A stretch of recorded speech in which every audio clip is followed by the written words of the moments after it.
Siya kaya nakakatalo sa'yo sa todo. Di ka mahihirapang paakit ng ligaw kahit ang kaya mong ipagkain lang ang giso. Huwag kang magkakamali na pag-isipan siya ng chick. Wala lang talagang kaso sa kanya bumag-chick. Marunong maglaba kahit wala sa itsura.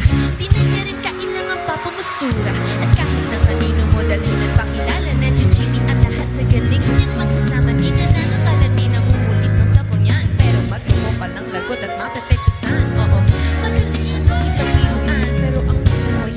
paglalaruan. Swerte mo kung mapapinigyan, ingatan, huwag mong pinignasan. Kakaibe, kakaibe, kakaibe, kakaibe.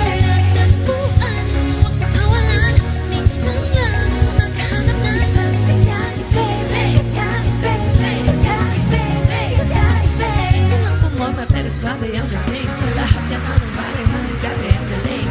Chick na may hindi makabasag pinggan, pero sa basketball naman hindi mapapagbigyan. Di na niya kailangan ng gagayuma para puso mo ay kanyang makuha. Di rin siya yung tipo na babae na patrip lang. Kung manloloko ka, mag-isip ka please lang. Magkanta niya sa bag para mapagkanta ka ng nasira ang lahat. Okay lang yun ba? Siguro kulang ka sa talino kung sa kanya hindi tapat. Pinakala mo na madali siya palitan, nagpapatunay ko. Sa mga sunay mo, kundi hindi siya nararapat sa